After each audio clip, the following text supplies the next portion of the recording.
বিগত দিনের কিছু কথা মনে পড়ে গেল। এক অদ্ভুত ঘটনা যা অমূল্য শিক্ষা দিয়ে যেতে পারে। বিষয় হলো যক্ষের সাথে যুধিষ্ঠিরের কথোপকথন।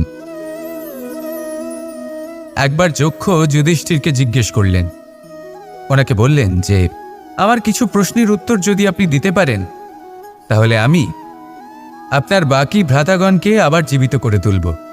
সেগুলোর মধ্যে খুব গুরুত্বপূর্ণ আর কঠিন একটা প্রশ্ন ছিল, এই সংসারে সব থেকে শ্রেষ্ঠ আশ্চর্য কোনটি? এই প্রশ্ন আমি আপনাকে জিজ্ঞেস করছি।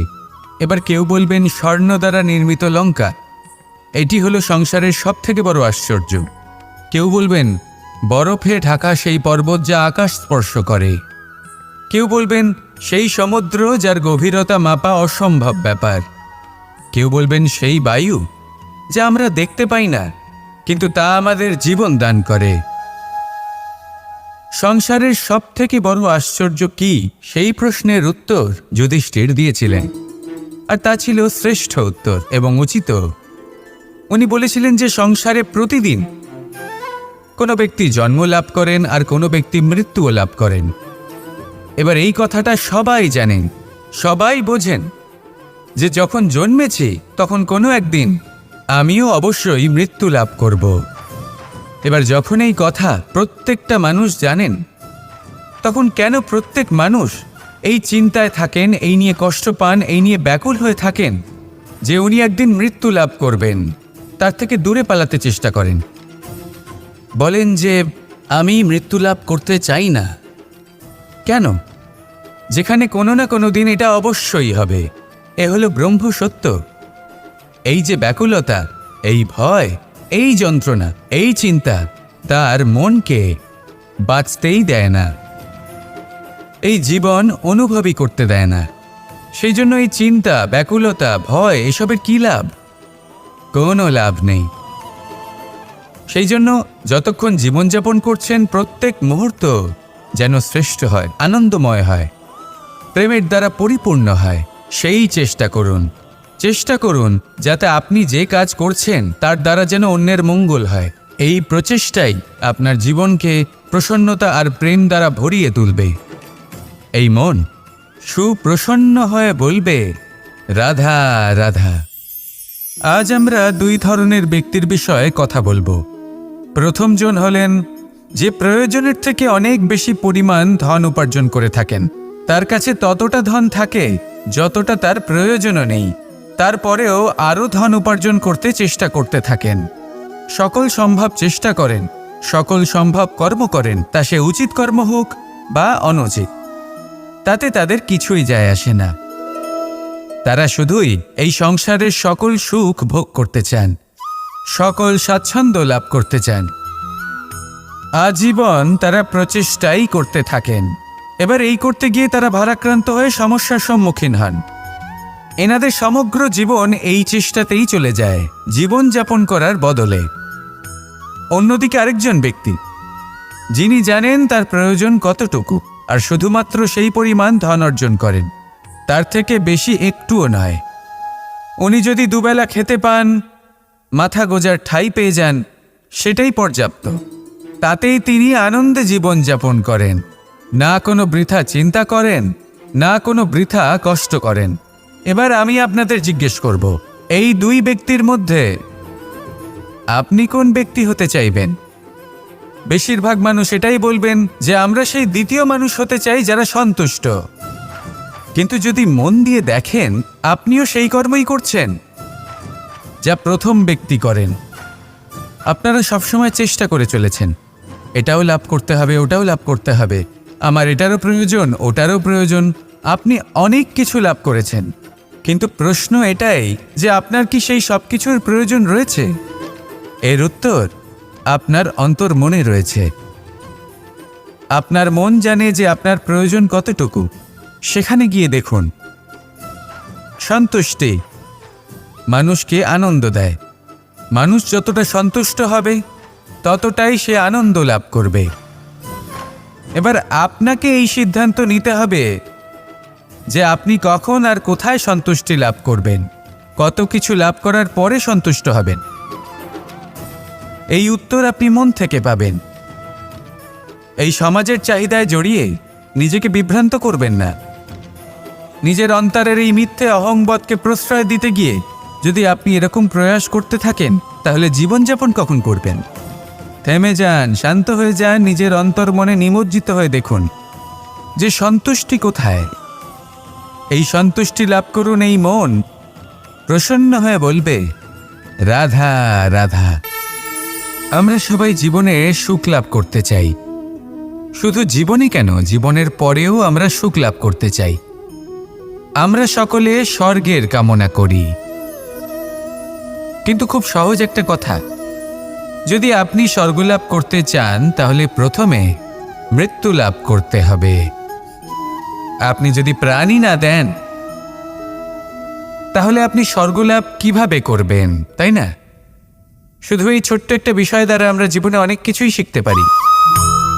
যদি আপনার কোনো লক্ষ্য থাকে, কোনো মনোবাঞ্ছিত স্থান থাকে, কোনো বড় কাজ আপনি করতে চান, তাহলে সেই সবই হবে। কিন্তু শুধুমাত্র কামনা করলে হবে না, আপনাকে কর্ম করতে হবে, নিরন্তর প্রয়াস, পরিশ্রম, পথ খুঁজতে হবে, সামনে অগ্রসর হতে হবে। কখনো অসফল হলে তার কারণ খুঁজতে হবে, বিপদের সম্মুখীন হতে হবে, অন্তর থেকে নিজের শক্তি বাড়িয়ে তুলতে হবে। তবেই আপনি নিজের লক্ষ্য লাভ করতে পারবেন, মনোবাঞ্ছিত স্থান পাবেন। মহানদী গঙ্গা একটি বিন্দু দ্বারা শুরু হয়, ধীরে ধীরে অগ্রসর হয়। কোনো পাথরে ধাক্কা খেলেও সে থামে না, বরং এগোতেই থাকে। তারপরেই সে মহানদী গঙ্গা হয়ে উঠতে পারে। পরিশ্রম করুন, লক্ষ্য লাভ করুন, আর আমার সাথে ভালোবেসে বলুন, রাধা রাধা। মাতা পিতার মনে সবসময় এই বাসনা বাস করে যে ওনাদের সন্তানের যেন মঙ্গল হয়। নিজের সন্তানকে সেই সব কিছু দেবার সবসময় চেষ্টা করতে থাকেন যেগুলো তারা নিজেরা নিজেদের জীবনে কখনো পেতে পারেননি। এবং এই প্রক্রিয়ায় সবথেকে গুরুত্বপূর্ণ বিষয়টি ভুলে যান, নিজের সন্তানকে সেই জিনিস দেওয়া যেটা উনি সবথেকে আগে পেয়েছেন। আমি ধনের কথা বলছি না, আমি বলতে চাইছি নিজের অভিজ্ঞতা দ্বারা ওনারা যে মানসিক স্থিতি লাভ করেছেন, ওনারা যে মর্যাদা লাভ করেছেন, যে শিক্ষা ওনারা লাভ করেছেন, সবার আগে নিজের সন্তানকে সেটা দেওয়া প্রয়োজন। সেটা যদি নিজের সন্তানকে দিতে পারেন, তাহলে এই সন্তান জীবনে তার পথে এগোতেও পারবে, ধন অর্জনও করতে পারবে এবং শক্তিশালী অনুভবও করতে পারবে। সেই জন্য সন্তানকে সবার আগে সেটা দান করুন যেটা সব থেকে বেশি মূল্যবান। সেটা দিন যেটা আপনি সবার আগে লাভ করেছেন। আসুন আমার সাথে ভালোবেসে বলুন, রাধা রাধা। সাফল্য এবং অসফলতা, মানুষের জীবন এই দুই চাকার ওপরই দাঁড়িয়ে থাকে, এর আশেপাশেই ঘুরতে থাকে। তাই সাফল্য এবং অসফলতা অত্যন্ত লাভদায়কও হতে পারে, আবার অত্যন্ত ক্ষতিকারকও হতে পারে। নির্ভর করছে মানুষের উপর। যদি কথা বলা হয় সাফল্যের, তাহলে যখনই সাফল্য আসে তখন সেই সাফল্য তার মাথায় চড়ে বসে। তিনি নিজের পথ থেকে সরে যান, লক্ষ্যভ্রষ্ট হয়ে যান, অনুচিত কাজের দিকে অগ্রসর হয়ে পড়েন, বিনাশের দিকে অগ্রসর হয়ে পড়েন। কিন্তু সেই সাফল্য যদি মাথায় চড়তে না দিয়ে মনের মাঝে বাস করে, তাহলে সে নিজের সাফল্য অনুভব করতে পারবে, নিজের কর্তব্য অনুভব করতে পারবে, ভাববে যে কিভাবে এই সাফল্য দ্বারা সমাজের কিছু মঙ্গল করা যেতে পারে, আর সেই সাফল্যই তার জন্য বরদান হয়ে যাবে। এবার যদি কথা বলি অসফলতার, তাহলে যখনই অসফলতা আসে তখন মানুষ তাতে মন খারাপ করে বসেন, দুঃখী হয়ে পড়েন, হেরে গেছেন বোধ করেন, জীবনের সামনে অগ্রসর হওয়ার সাহস করতেই পারেন না।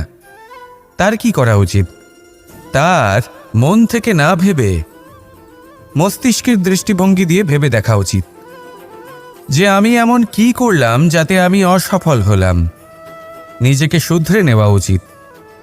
তখন এই অসফলতা মানুষের কাছে আশীর্বাদ প্রমাণিত হবে, আর পরের বার তিনি অবশ্যই সফলতা লাভ করবেন। তাই মনে রাখবেন, সাফল্য এবং অসফলতা আপনার জন্য লাভদায়কও হতে পারে, ঘাতকও প্রমাণিত হতে পারে, বিধ্বংসীকারীও হতে পারে। তা নির্ভর করছে আপনার ওপর যে আপনি মস্তিষ্ক দিয়ে দেখতে চান নাকি হৃদয় দিয়ে দেখতে চান। শেষ পর্যন্ত সিদ্ধান্ত আপনারই। আসুন আর আমার সাথে ভালোবেসে বলুন, রাধা রাধা। আলস্য আপনার আরও একটা অত্যন্ত বড় শত্রু, যা আপনার মনের মধ্যে বসবাস করে আর ধীরে ধীরে আপনার কার্য শরীরের একটা অংশ হয়ে ওঠে। সব কাজে দেরি করিয়ে দেয়, সব কিছু নষ্ট করে দিতে পারে এই আলস্য। এই কাজ আজকে হলো না, কোনো ব্যাপার নয়, কালকে করে নেব। প্রকৃতি আমাদের এটা শেখায় না। ভেবে দেখুন, যদি সূর্য এটা ভাবে যে কাল উদিত হব না, কিছুদিন পরে উদয় হব, তাহলে কি হবে? সমগ্র পৃথিবীর বিনাশ হয়ে যাবে, ঠিক কিনা? দেখুন, এই আলস্য নিয়ে খুব সুন্দর একটা কথা আছে, আলস্যস্য কুত বিদ্যা। অর্থাৎ যিনি অলস হয়ে বসে থাকেন তিনি বিদ্যা লাভ করেন না, জ্ঞান লাভ করেন না, আর জ্ঞান না থাকলে তিনি ধন অর্জন করতে পারেন না। তার জীবনে সুখ স্বাচ্ছন্দ্যের অভাব থাকে, বন্ধুর অভাব থাকে। যেখানে সুখ স্বাচ্ছন্দ্য নেই, মিত্র নেই, আপনজন নেই, জ্ঞান নেই, সেখানে আনন্দ কিভাবে বাস করতে পারে? সেই জন্য কথায় আছে, যিনি কর্ম করেন তিনি এই সংসারে যে কোনো সুখ স্বাচ্ছন্দ্য ভোগ করতে পারেন। তাই কর্ম করুন, সময়কে সম্মান করুন, আর এই আলস্যের উপর বিজয় লাভ করুন। আর আমার সাথে ভালোবেসে বলুন, রাধা রাধা। সিংহকে বনের রাজা বলা হয়। অত্যন্ত শক্তিশালী হয় সে, তার পরিবারও খুব বড় হয়। কিন্তু যদি এমন হয় যে সিংহের পরিবারে নিজেদের মধ্যেই কলহ সৃষ্টি হয়, যদি তারা নিজেরাই লড়তে থাকে, তাহলে কি হবে? সিংহকে মেরে তার পরিবারকে মেরে ফেলে শেয়াল বনের রাজা হয়ে উঠবে। এবার এই কথা শুধুই সিংহের উপর প্রযোজ্য নয়, বরং প্রত্যেকটি ব্যক্তি, প্রত্যেক পরিবার, প্রত্যেক সম্প্রদায়, প্রত্যেক রাজ্যের উপর প্রযোজ্য হতে পারে। পরিবারে যদি মতভেদ বেড়ে যায়, তাহলে সেই পরিবার ভেঙে যেতে পারে। ইতিহাস এই বিষয়ের সাক্ষী। যদি সমাজের মানুষ নিজেদের মধ্যেই লড়তে থাকেন, তাহলে কেউ রাজা হতে পারেন না, বরং অন্য কেউ সেই কলহের সুযোগ নিয়ে নিজে রাজা হয়ে বসেন। একতার গুরুত্ব বুঝতে শিখুন। ঘুরে ফিরে বিষয়টা এসে দাঁড়াচ্ছে সেই ভালোবাসায়, কারণ ভালোবাসাই হলো সেই যা সকলকে একসাথে বেঁধে তাদের আনন্দে রাখতে পারে। প্রেমের থেকে বেশি শক্তিশালী আর কিছুই নেই। তাই এই প্রেমকে নিজের মনে জাগ্রত করুন, নিজের পরিবারে বর্ষণ করুন, সমাজে বর্ষণ করুন, রাজ্যে বর্ষণ করুন, আর এই ভালোবাসার সাথেই বলুন, রাধা রাধা। আপনি কখনো মাখনের হাঁড়ি ভেঙেছেন? কত আনন্দ পাওয়া যায়। এই মাখনের হাঁড়ি ভাঙলে পুরো মাখন আমাদের গায়ে এসে পড়ে আর মন উচ্ছ্বসিত হয়ে ওঠে। কিন্তু তার জন্য বালগোপালদের কত চেষ্টা করতে হয় সেটা কখনো ভেবে দেখেছেন? প্রথমে বড়ই পরিশ্রম করে একের উপর এক সাবধানে ওপরে চড়তে হয়, তারপরে ভারসাম্য বজায় রাখতে হয়, পড়ে গেলে হবে না। তারপর এই হাতের দ্বারা সেই মাখনের হাঁড়ি ভাঙতে হয়, তখন মাখন পড়ে।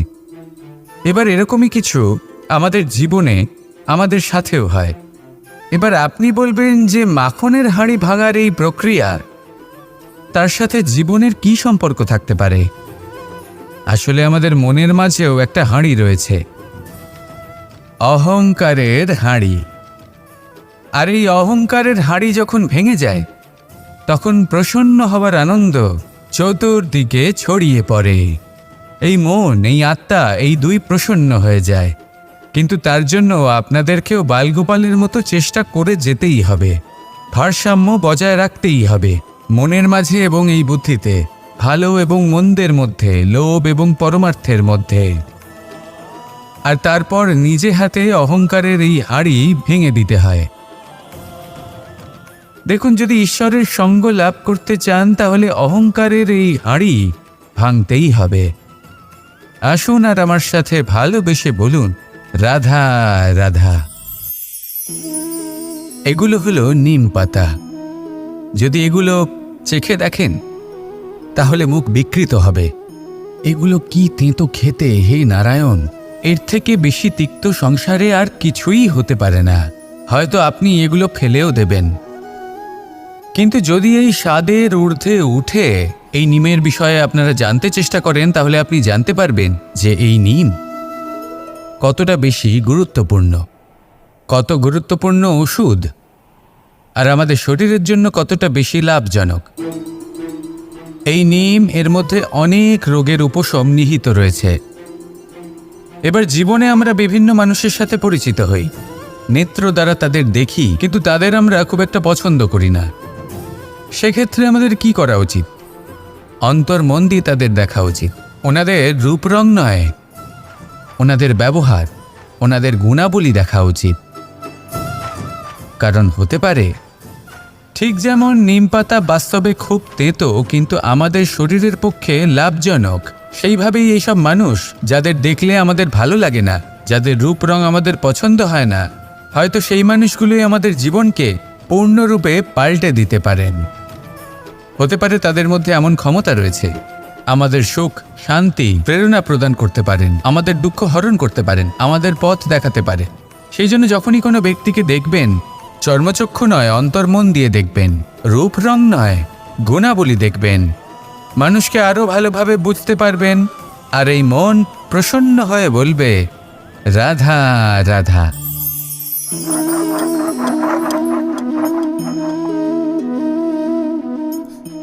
কোনো ব্যক্তিকে নিশ্চয়ই দেখেছেন যিনি নিজে কাঠ কাটার এই কাজে নিপুণ এবং অভিজ্ঞ।